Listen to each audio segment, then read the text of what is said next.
సంవత్సరాల తరబడి ఎన్ని మందులు వాడినా మీ మోకాల నొప్పులు తగ్గట్లేదా? ప్రాణ పెయిన్ క్లినిక్ లో అత్యాధునిక చికిత్స. నమస్తే, వెల్కమ్ టు సుమన్ టీవీ. ప్రస్తుతం మనతో పాటు ఉన్నారు మనందరికీ సుపరిచితులైనటువంటి ప్రముఖ రాజకీయ విశ్లేషకులు చందు శ్రీనివాస్ గారు. నమస్తే సార్. నమస్కారం అండి. మొత్తానికి కొత్త ప్రభుత్వం ఆంధ్రప్రదేశ్లో వచ్చి రాగానే పాత ప్రభుత్వంలోనే పనిచేసినటువంటి ఐఏఎస్ ఆఫీసర్లు ఎవరైతే ఉన్నారో వాళ్ళందరినీ కూడా చేంజ్ చేయడం జరిగింది. సో సుమారుగా 19 ఐఏఎస్ ఆఫీసర్లను చేంజ్ చేశారు. అలాగే కొత్త డీజీపీని కూడా నిర్వహించడం జరిగింది. ఎందుకు ఇలా వచ్చిన వెంటనే గతంలో పనిచేసిన వాళ్ళందరినీ తీసేయడం జరిగింది? ఏంటి ఆ నెసెసిటీ వచ్చింది? నెసెసిటీ అంటే ఏం లేదండి. గత ప్రభుత్వం అంటకాగిన వాళ్ళు, అంటే ముఖ్యమంత్రి గారు చెప్పినట్టు వినేవాళ్ళు, అంటే ప్రజల యొక్క మనసులు తెలుసుకోకుండా ఆయన ఇష్టం వచ్చినట్టు వ్యవహరించే వాళ్ళని డౌటే లేకుండా ఎట్టి పరిస్థితులు ఉపేక్షించకుండా మార్చేశారు. మార్చే అధికార పార్టీకి ఉంటుంది. ఇప్పుడు అధికారంలో వచ్చింది 164 సీట్లు కూటమి కాబట్టి అనేక ఎలిగేషన్స్ ఉన్న ముందు డీజీపీని మార్చారు, తర్వాత ఎలక్షన్ కమిషనే మార్చింది అనుకోండి, తర్వాత చీఫ్ సెక్రటరీని మార్చేసి జవహర్ రెడ్డి ప్లేస్లో తీసుకొచ్చారు. అదేవిధంగా మీరన్నట్టు 19 మంది ఐఏఎస్ ఆఫీసర్ని స్థానచలనం జరిగింది. ఇంతకుముందు శ్రీలక్ష్మి గారి కాడి నుంచి ప్రవీణ్ ప్రకాష్ లాంటి వాళ్ళని, సునీల్ కుమార్ ఐపీఎస్ ఆఫీసర్స్ వీళ్ళందరినీ కూడా పక్కన పెట్టేశారు జీఏడీకి రిపోర్ట్ చేయమని. అది ప్రభుత్వ ఇష్టం. ఎవరైతే సమర్థవంతంగా పనిచేస్తారు, గతంలో ఎన్నడూ లేని విధంగా తన తెలిసిన బంధువులు కానీ తన సమాజవర్గం కాకుండా సమర్థతకి పెద్దపీట వేశారని మనం అనుకోవాలి ఈ ప్రభుత్వం కూటమిలో. దాంట్లో భాగంగానే నిస్వార్థంగా పనిచేసే ఐఏఎస్ ఆఫీసర్ శ్యామలరావు లాంటి వాళ్ళని టీటీడీ బోర్డు మెంబర్గా వేయటం, ఆయన కూడా వేరే మేఘాలయ నుంచి కేడర్ నుంచి ఏపీకి డిప్యుటేషన్ అయ్యే వ్యక్తి, సమర్థవంతమైన శాఖలు హైయర్ ఎడ్యుకేషన్ కానీ చాలా కీలకమైన శాఖలు చేశాడు గత ప్రభుత్వంలో కూడా. ఆయన్ని తీసుకొచ్చి టీటీడీ బోర్డు చైర్మన్గా చేయడం టీటీడీ ప్రక్షాళనకి నడుం బిగించినట్టే మనకు కనపడుతుంది.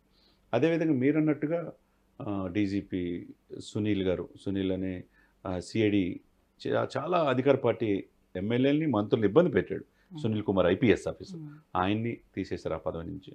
ఇక ప్రవీణ్ ప్రకాష్ అయినా శ్రీలక్ష్మి అయినా మనకు తెలిసిన అంశమే. ఈయన మొదటి నుంచి కూడా వాళ్ళకి ఫేవర్గా చేసిన వ్యక్తులు మార్చేసి సమర్థవంతం వాళ్ళకి ఇచ్చారు. కాటమనేని భాస్కర్ని తీసుకొచ్చి సిఆర్డీఏ అభివృద్ధి దానికి వేశారు. కోన శశిధర్ని, మంచి ఆఫీసర్సే వాళ్ళంతా, అకాడమిక్గా వాళ్ళ ఐఏఎస్ ఆఫీసర్ సమర్థతకి పేరొందిన వాళ్ళని తీసుకొచ్చేయటం మనం ఆహ్వానించదగ్గర పరిణామమే. కానీ ప్రభుత్వాలు మారుతున్న ప్రతిసారి ఇక్కడ ఐఏఎస్ ఐపీఎస్ ఆఫీసర్లే బలవుతూ వస్తూ ఉంటారు. ఏ ప్రభుత్వం ఉంటే ఆ ప్రభుత్వం చెప్పిన విధంగా వాళ్ళు నడుచుకోవాల్సిందే, వాళ్ళు కూడా ప్రభుత్వ ఉద్యోగస్తులే కాబట్టి. కానీ ఈ ప్రభుత్వాలు మారే ప్రతిసారి కూడా వీరే ఇబ్బంది పడాల్సి వస్తుందని ఒక టాక్ అయితే బయట నడుస్తూ వస్తుంది. అలా అంటే టాక్ అంటే నిస్వార్థంగా పనిచేసిన శ్యామలరావు లాంటి వాళ్ళకి టీటీడీ చైర్మన్కి వచ్చిందిగా, ఏ సిఫార్సు లేకుండా.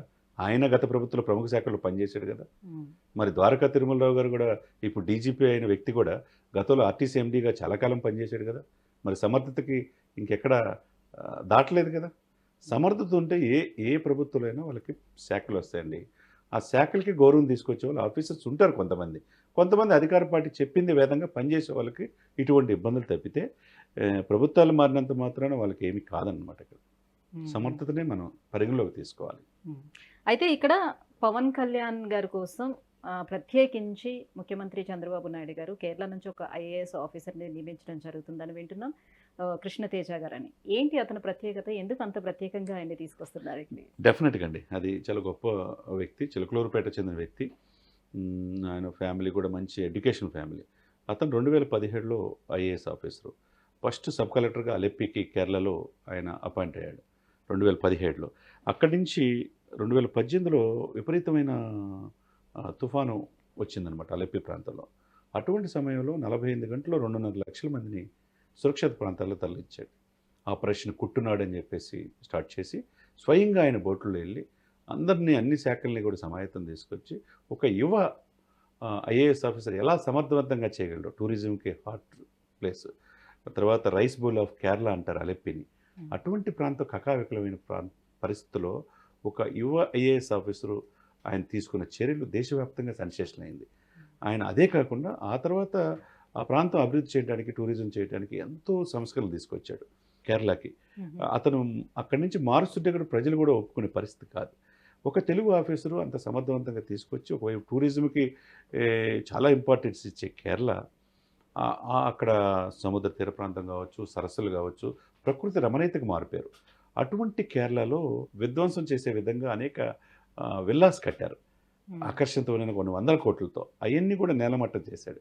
అంటే అతనికి రాజకీయాలు అనేది ఎటువంటి మీరు అన్నట్టు ఇందాక అన్నట్టు ఇటువంటి ఐఏఎస్ ఆఫీసర్స్నే ప్రభుత్వాలు మారితే ఇదవ్వాలనుకుంటున్నారు కదా, మరి ఇటువంటి వ్యక్తి సమర్థవంతమైన ఐఏఎస్ ఆఫీసర్ కూడా యంగ్స్టర్, అతను rule is rule for all అన్నట్టుగా ఒక ఐఏఎస్ ఆఫీసర్గా కేరళ ప్రజల కష్టాలు ఉంటే ఆదుకున్నాడు, మాకు సహాయం చేయండి అన్నాడు. అనేక మంది ప్రపంచం అంతా వచ్చి కేరళకు సహాయం చేసింది. 2.5 లక్షల మంది 48 గంటల్లో సురక్షిత ప్రాంతాలకు తరలించాడంటే, ఆ తీవ్రమైన ఆ వర్షాభావం నుంచి కాపాడాడంటే మామూలు విషయమా? వాళ్ళకి చివరికి తిండి లేని పరిస్థితుల్లో ప్రతి ఇంటికి ఆయనే స్వయంగా వెళ్ళి నిత్యావసర వస్తువులు ఇచ్చాడంటే, అంతమందిని కాపాడిన వ్యక్తి ఈరోజు ఈ దేశంలో ఎవరు లేరు. అనేక అవార్డులు, నేషనల్ అవార్డులు వచ్చినాయి ఆయనకి. ఆ తర్వాత ప్రకృతికి విధ్వంసం చేసి విల్లాస్ కట్టేసి 100 కోట్లతో టూరిజంని ఇది చేసుకుందామని కొంతమంది ప్రైవేట్ వ్యక్తులు చేసే పన్నాగాన్ని కూడా రూల్ ప్రకారం దాన్ని కూడా తీసేశాడు. అటువంటి ఆఫీసర్స్ని మీద దృష్టి పవన్ కళ్యాణ్ గారికి పడింది. ఎందుకంటే సమర్థవంతంగా ఉండాలనుకున్నాడు. శాఖలు, కీలకమైన శాఖలు పంచాయతీరాజు, గ్రామీణాభివృద్ధి, తర్వాత పర్యావరణం, అటవీ శాఖ, తర్వాత సైన్స్ అండ్ టెక్నాలజీ చాలా కీలకమైన వ్యక్తులు. అవి మనకి మీరు చూడండి గోదావరి జిల్లాలో తనలాంటి ఆలోచనలు కలిగినటువంటి ఒక వ్యక్తి కాబట్టి అవునండి.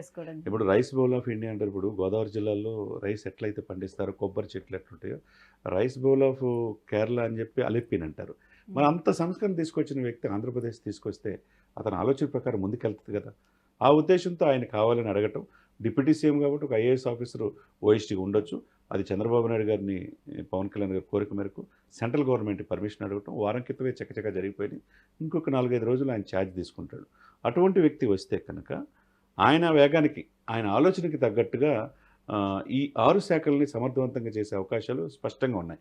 ఎందుకంటే ఎక్కడో ఎక్కడో గుంటూరు జిల్లా చిలకలూరుపేట ప్రాంతం నుంచి తనను కాని ప్లేస్కి వెళ్ళి కేరళ వెళ్ళి తన భాష కాదు అక్కడ నేర్చుకుని అక్కడ ప్రజల్లో ఒక భాగం అయిపోయి ఆ ప్లేస్ని కాపాడి, ఆ రాష్ట్రాన్ని కాపాడిన ఒక గొప్ప వ్యక్తి తెలుగు క్యాడర్లో ఉన్నప్పుడు ఆ వ్యక్తిని తీసుకోవటం తప్పులేదు కదా.